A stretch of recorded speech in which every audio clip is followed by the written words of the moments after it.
Hello friends, कैसे हैं आप लोग। तो चलिए आज मैं आपके सामने फिर से एक अपीलेट अथॉरिटी की बात करने आया हूं। और आज वो अपीलेट अथॉरिटी है ट्रिब्यूनल, आईटीएटी। पिछले लेसन में जो हम लोगों ने सीखा कि कैसे सीआईटी अपील में हम लोग अपील फाइल करते हैं और सीआईटी अपील का क्या पावर है, उसी रेस्पेक्ट में हम आज आईटीएटी का एक ओवरव्यू दूंगा और जिसमें कुछ ऐसे मल्टीपल चॉइस क्वेश्चंस कवर होंगे जिससे आपको आइडिया लगेगा कि एग्जामिनेशन में किस तरह से क्वेश्चन पूछे जाते हैं। सबसे पहले मैं आप लोगों को आईटीएटी के ऊपर जो डिफरेंट डिफरेंट क्वेश्चन पूछे जाते हैं या किस तरह से क्वेश्चन पूछे जा सकते हैं उस पर बात करते हैं। तो देखिए, कई बार ऐसा पूछा जाता है कि आईटीएटी का जो पावर है वो किस रेस्पेक्ट में है, या फाइनल फैक्ट फाइंडिंग अथॉरिटी के तौर पे है, या इनमें से कौन सा ऐसा पावर है जो आईटीएटी को नहीं दिया गया है, या आईटीएटी का बेंच कैसे क्रिएट होता है, बेंच में क्या होता है, स्पेशल बेंच में क्या होता है, सिंगल बेंच में क्या होता है। करेक्ट। उसके बाद होता है कि आईटीटी में फाइल करने के लिए क्या फी होते हैं और क्या लिमिटेशन होता है इन, और या आईटीटी जो है किस किस ऑर्डर के अगेंस्ट में अपील फाइल हो सकता है ना। ये सारे एमसीक्यूज डिफरेंट डिफरेंट वे में फ्रेम किए जाते हैं और आपसे क्वेश्चन पूछे जाते हैं। तो चलिए हम सबसे पहले ट्रिब्यूनल की बात कर लेते हैं। ट्रिब्यूनल जो कि हमारे second appellate tribunal, second appellate authority के तौर पे जाना जाता है, जो कि हम लोग सेक्शन 253 254 हम लोग पढ़ा करते थे ओल्ड एक्ट में। अब सेक्शन 361 से लेके 364 तक है। अगर आईटीटी की बात करते हैं, आईटीटी तो सेक्शन 361 से 364 तक है न्यू एक्ट में, न्यू एक्ट 2025। सेक्शन 361 364 में आप क्या पाएंगे उसको मैं एक ओवरव्यू के तौर पर डिस्कस करूंगा। सबसे पहले 361 में जो दिया गया है वो है अपॉइंटमेंट से रिलेटेड, मतलब कॉन्स्टिट्यूशन ऑफ आईटीएटी से, मतलब आईटीएटी में किस तरह से अपॉइंट होगा, क्या प्रोविजन होगा, सेंट्रल गवर्नमेंट कैसे अपॉइंट करेगी, वो सारे के सारे प्रोविजन सेक्शन 361 में है, जिससे कि रिलेटेड आपके प्रीवियस ईयर क्वेश्चंस में या एमसीक्यूज के तौर पे भी ज्यादा क्वेश्चन नहीं आएगा। लेकिन सेक्शन 362, सेक्शन 363 ये बहुत ही रेलिवेंट हो जाता है, जिसके बारे में आप लोगों को जानना जरूरी है। तो हम सेक्शन को कोट कम करेंगे ताकि आप लोगों को कोई बर्डन फील ना हो, लेकिन जो कॉन्सेप्ट है उसके बारे में डिस्कस करेंगे। तो सबसे पहले ये बात ध्यान रखिएगा कि आईटीटी में अपील कौन फाइल कर सकता है ना। आईटीटी में अपील फाइल करने का जो प्रोविजन दिया गया है वो सेक्शन 362 में दिया गया है, और प्रोसीजर ऑफ अपीलेट ट्रिब्यूनल जो दिया गया है वो सेक्शन 362 में है। तो अपील फाइल करने के लिए जो ऑथराइज्ड है या जो जाएगा वो दो तरह से लोग जा सकते हैं, या तो रेवेन्यू या एसएससी, है ना। ये दो लोग आईटीटी में जाते हैं, रेवेन्यू और एसएससी। किस किस पॉइंट पे जा सकते हैं, तो जब भी कोई ऑर्डर डिपार्टमेंट के थ्रू पास होता है, डिपार्टमेंट के अथॉरिटी जो डायरेक्टली अपॉइंटेड होते हैं, सेक्शन 326 में आप लोगों ने देखा होगा, सॉरी 336 में दिया गया न्यू एक्ट की बात कर रहा हूं, जिसमें कि कौन कौन से इनकम टैक्स अथॉरिटी होते हैं, जो कि पुराने 119 में हुआ करता था, है ना, पुराना 119। तो सेक्शन 336 और 337 ये आप देखिएगा, जिसमें कि अथॉरिटी की बात करता है। तो जो हमारे डिपार्टमेंट में अथॉरिटीज हैं ऑर्डर पास करने के लिए, उनके अगेंस्ट में ऑर्डर अपील फाइल किया जाता है आईटीटी में। एग्जाम्पल के तौर पे आप सबसे पहले देखिए कि जो एओ के द्वारा ऑर्डर पास होता है, असेसिंग ऑफिसर के द्वारा, वो दूसरा जेसी के द्वारा, जेसीआईटी या एडिशनल, है ना, उसके बाद सीआईटी अपील, उसके बाद सीआईटी प्रिंसिपल सीआईटी, उसके बाद सीसीआईटी, इन सब के ऑर्डर के अगेंस्ट में आईटीएटी फाइल होता है। अब आपके मन में बहुत सारे क्वेश्चन अराइज हो रहा होगा कि इसमें एओ के बारे में तो पता है, जेसीआईटी के बारे में पता है, सीआईटी अपील के बारे में पता है, लेकिन प्रिंसिपल सीआईटी के बारे में नहीं पता है, सीसीआईटी के बारे में नहीं पता है, या कई बार ऐसा होता है कि प्रिंसिपल सीआईटी के बारे में ही पता है।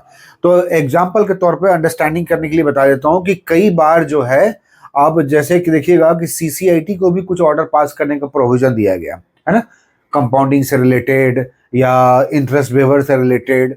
उसी तरह से प्रिंसिपल सीआईटी को दिया गया है रिव्यू और रिवीजन करने का पावर।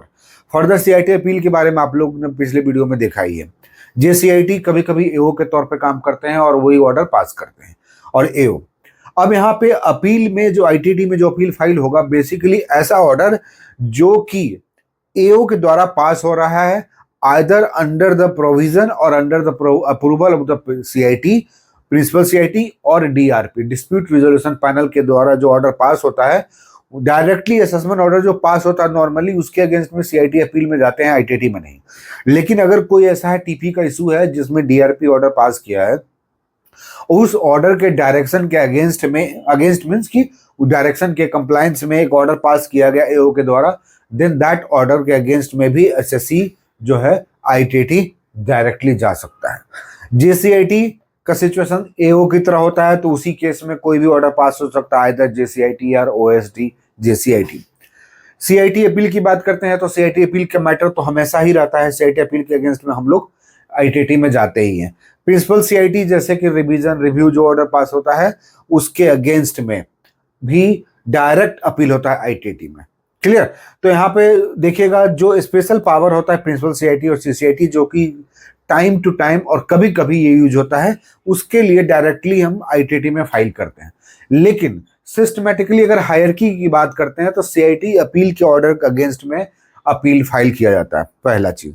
दूसरा है कि जब भी कोई ऑर्डर पास होता है जिससे जो भी एग्रीव्ड होता है, आइदर रेवेन्यू और एसएससी, उसके द्वारा ये अपील फाइल किया जाता है। जब अपील फाइल किया जाता है तो फाइल करने का जो प्रोविजन दिया गया है वो टोटल मैक्सिमम 60 डेज दिया गया है। अब ये क्वेश्चन पूछा जाएगा आपके एमसीक्यूज में कि with in how many days appeal should be filed before the ITT और द ट्रिब्यूनल, तो that will be the 60 days. Sometimes ये क्वेश्चन पूछा जाएगा कि ये 60 डेज की काउंटिंग कब होगी, क्या ऑर्डर के डेट से काउंटिंग होगी जिस ऑर्डर के अगेंस्ट में वो एग्रीव्ड हुआ है, या ऑर्डर के जो ऑर्डर एसएससी को मिला तब से, राइट? तो ये क्वेश्चन ध्यान रखेगा कि इसका मतलब ये है कि ये बताया जा रहा है कि ये 60 days will be counted from the date of the receiving of the order by the concern aggrieved party, right? तो जब भी जैसे सीआईटी अपील का ऑर्डर आता है और उस ऑर्डर जब भी एसएससी को मिलेगा उस डेट से लेके 60 डेज के अंदर अपील फाइल करना होता है। उसी तरह से अगर रेवेन्यू डिपार्टमेंट रेवेन्यू फाइल कर रही है आईटीटी में, तो जब भी सीआईटी अपील का ऑर्डर हमारे प्रिंसिपल सीआईटी ऑफिस में आता है, from that day the counting will be started, है ना? So counting will be start and within 60 days it should be file. Clear? So 60 days. अब यहाँ पे आइएगा, जब अपील फाइल हो जाता है तो अपील फाइल होने के बाद एक आईटीटी से या एसएससी के थ्रू एक इंटीमेशन आता है फॉर्म 36 कहते हैं। प्रेस्क्राइब फॉर्म क्या होता है इसमें ध्यान रखिएगा, फॉर्म फाइल करने के लिए फॉर्म 36 होता है ना? एसएससी के लिए 36A। तो फॉर्म 36 जो फाइल होता है एसएससी के द्वारा या डिपार्टमेंट के थ्रू, उसका कॉपी और अपील का जो ग्राउंड्स होते हैं या facts of statement of fact जो होते हैं, वो सब के साथ आईटीटी के थ्रू किसको मिलता है? डिपार्टमेंट को या काउंटर पार्टी को या सामने वाले पार्टी को।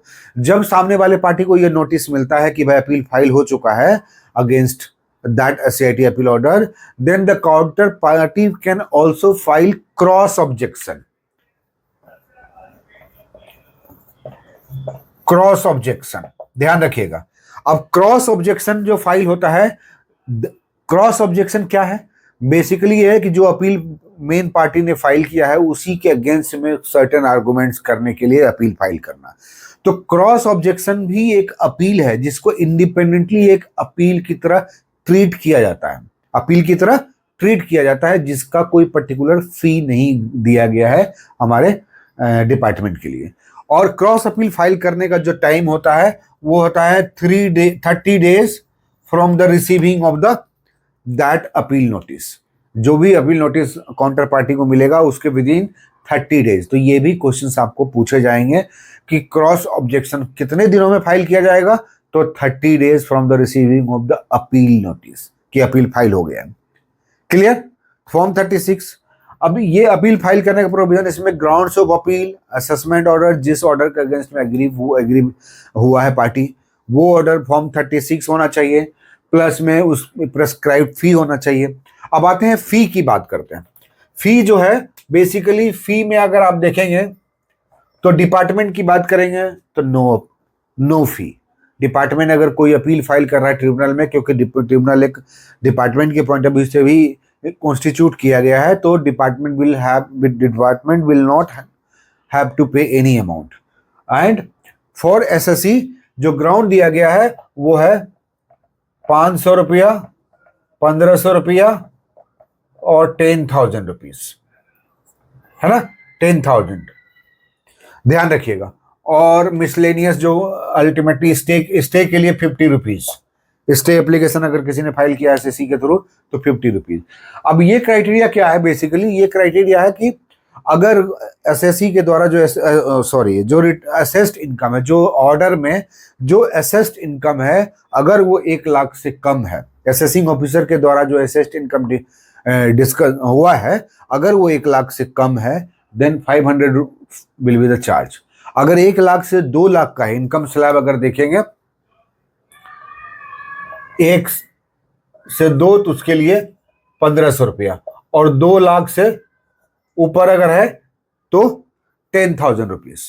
और साथ में अगर कोई stay application is also filed before the ITT कि भाई ये डिमांड जिस ऑर्डर के अगेंस्ट में हम फाइल कर रहे हैं उसमें डिमांड है और डिमांड के लिए department can make recovery procedure, so for that stay application file किया जा सकता है 50 रुपीज के साथ में। चलिए, अब है एप्लीकेशन फाइल करने का विदिन 60 डेज है, तो इसका मतलब क्या हुआ कि क्या 60 डेज के बाद अपील नहीं फाइल हो सकता?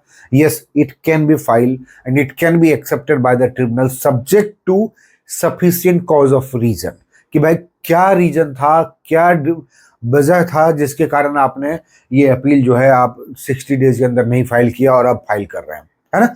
तो that should be considerable, that should be reasonable, that should be sufficient, that should be satisfactory to the tribunal, then that condonation can be provided or granted for filing, है ना।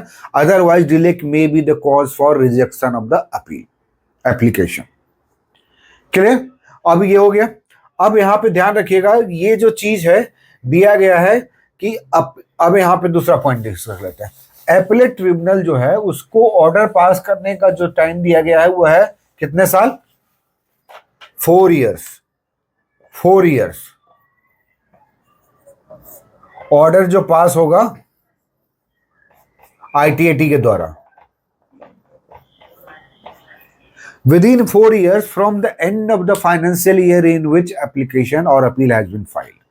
4 साल के अंदर जिस साल भी अपील फाइल हुआ, अगर मान लीजिए कि मार्च 2026 में फाइल हुआ है, मार्च 2026 में, इसका मतलब 26 से 27, 27 से 28, 28 से 29, 29 से 30, मतलब अप टू 30, मतलब 4 इयर्स, मार्च 30 तक ये ऑर्डर पास हो जाना चाहिए आईटीटी के थ्रू, ट्रिब्यूनल के थ्रू।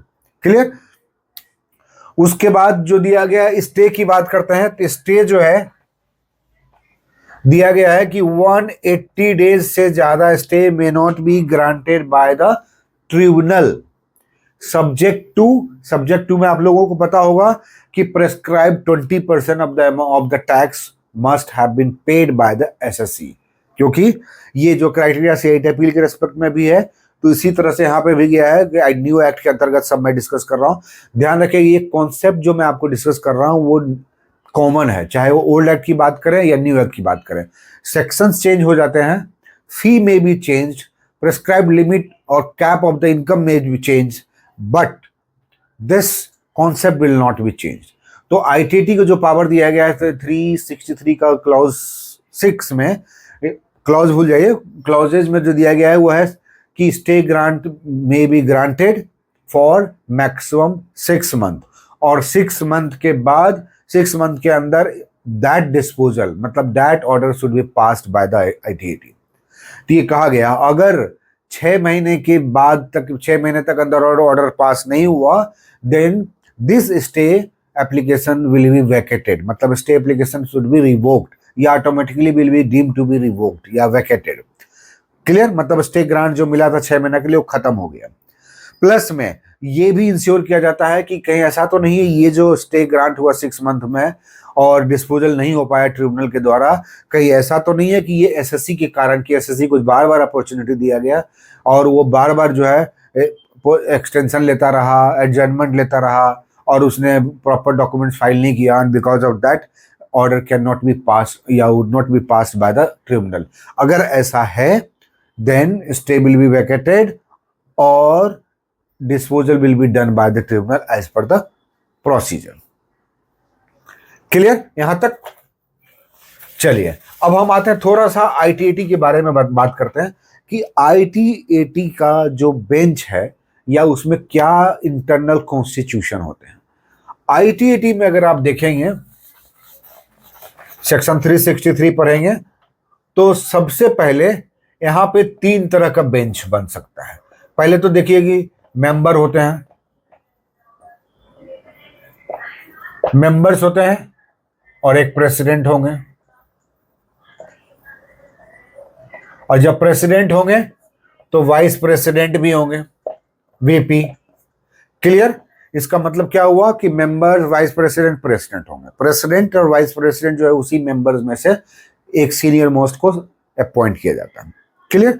और प्रेसिडेंट की अनुपस्थिति में vice president will work as a president. ये सब आप लोग जानते भी होंगे। अब यहाँ पे आते हैं कि यहाँ पे जब भी कोई बेंच बनता है तो उसमें कितने मेंबर होते हैं? तो 3 तरह का बेंच होता है। बेंच जो होता है 3 तरह का होता है।